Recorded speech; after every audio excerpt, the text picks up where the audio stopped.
Welcome to this explainer. Today, we're diving straight into a medical mystery that plays out in doctors' offices literally every single day. Millions of Americans over 60 go in for their standard annual checkups, they get their blood work done, and they leave with a completely clean bill of health. But almost immediately after, they find themselves feeling persistently exhausted, foggy, and just fundamentally unwell. It's incredibly frustrating, isn't it? You might be dealing with this unrelenting fatigue, developing new joint pain out of nowhere, or maybe even facing a sudden diagnosis of heart disease or type 2 diabetes.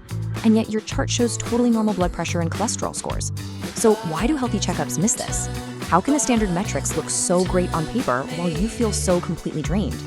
Well, the answer lies in a hidden driver of age-related disease that standard panels simply aren't looking for. So here is our roadmap for today's explainer. We're going to cover the hidden threat after 60, define exactly what inflammation is, look at the warning signs you might be missing, identify the test you absolutely must request, and wrap up with 5 steps to build your resilience. Let's get right into it. Section 1. The hidden threat after 60. The real culprit we're talking about here is chronic inflammation. To really grasp this, we have to understand that inflammation itself isn't inherently a bad thing. When you get a cut or catch a virus, your immune system launches an acute inflammatory response to heal you. It's kind of like a highly trained ambulance crew rushing in, fixing the emergency, and then leaving. But chronic inflammation, that's an ongoing destructive attack. Imagine a blaring fire alarm inside your house that never, ever turns off. Over time, the sheer vibration of that alarm is going to slowly shake the foundation apart. Section 2. What is inflammaging? The aging immune system. Scientists have actually coined a specific term for this whole process: inflammaging. Basically, it's the gradual chronic increase in systemic inflammation that goes hand in hand with the aging process. See, as we age, our immune systems just become a little less precise. Combine that natural shift with poor sleep quality, the buildup of visceral belly fat, and the chronic daily stress we all face, and your immune system essentially gets stuck in the on position. This makes inflammaging the primary biological engine behind most major diseases of aging. To understand how this damage really happens, we've got to look at cytokines. You can think of them like cellular text messages that just won't stop pinging. They're inflammatory chemicals constantly released into the bloodstream by that hyperactive immune system we just talked about. So your body is on this constant low-grade alert. Even when there's no virus or injury to fight off, these cytokines are deployed anyway. And with nothing else to do, they begin attacking your own blood vessels, your joint tissue, and your internal organs. So here's the crucial point. Chronic inflammation doesn't just cause one single disease. It quietly creates the biological environment for multiple conditions to simultaneously take root. We're talking about heart disease, where inflamed arterial walls attract plaque. We're talking about type 2 diabetes, osteoarthritis destroying joint tissue, and even environments that foster certain cancers, like colorectal and breast cancer. And we absolutely cannot ignore the impact this has on the brain. Neuroinflammation is chronic inflammation within the brain itself. These circulating cytokines actually cross the blood-brain barrier, destroying neurons and severely disrupting your memory and cognitive function. This is exactly how systemic inflammaging actively accelerates Alzheimer's and cognitive decline. It's not just getting older, it's an active inflammatory attack on the brain. Section 3. Warning signs you might miss. Because this process is largely invisible, we have to know what signals the body is sending out before a major disease takes hold. These early warning signs include persistent fatigue that just doesn't get better with rest, morning joint stiffness that lasts for more than 30 minutes, frequent brain fog where you just can't seem to find the right words, unexplained belly weight, or even recurring digestive issues. Now, if you're experiencing any of these, I want to reassure you, you are not imagining things. These symptoms are almost universally and incorrectly dismissed by doctors as just getting older, but they aren't. They are tangible, highly treatable signals of inflammaging. Section 4. The test to request to measure your threat. Now, for the great news, you don't have to just guess if this is happening to you.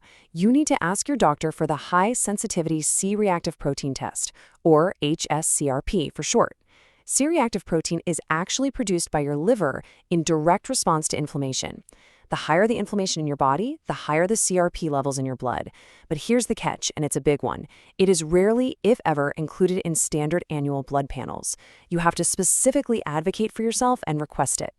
Once you get your results, reading them is incredibly simple. If your hs-CRP is below 1.0 milligrams per liter, you're in the low-risk category. Between 1.0 and 3.0, you're at moderate risk, meaning inflammation is just beginning to take hold. And if you're above 3.0, you are at high risk for systemic inflammation.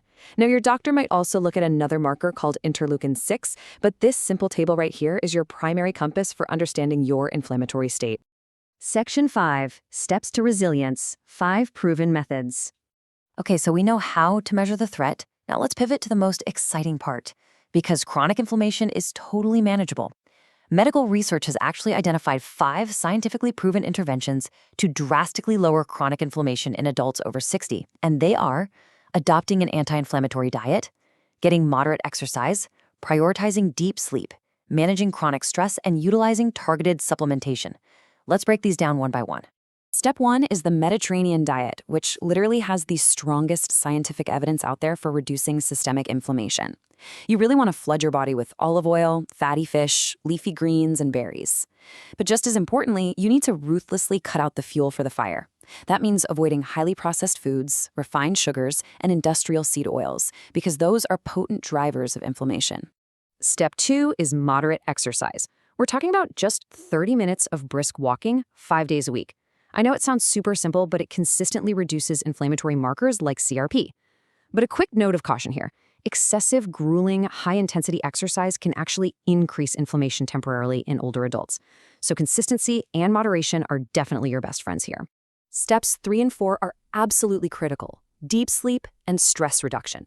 You should really think of deep sleep not just as a timeout, but as the night shift for your cellular repair crew.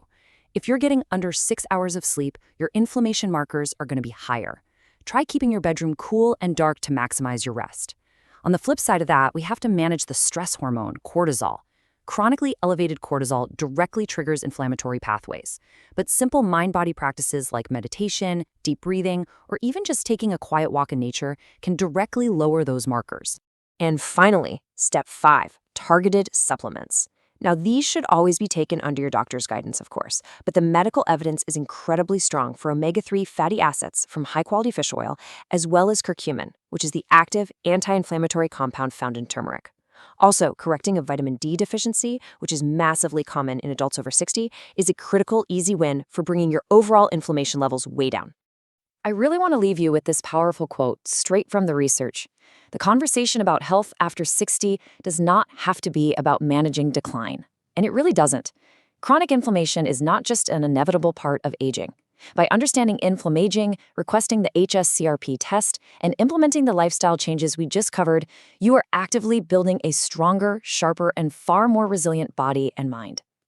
The science is completely clear here, and the tools are right in your hands. So I'll leave you with this final thought. What choice will you make today to build a resilient tomorrow? Is it going to be a brisk walk? Maybe cooking with olive oil tonight? Or finally calling your doctor to ask for that hs-CRP test? The power is totally yours. Thank you so much for joining me for this explainer, and here is to your health and resilience.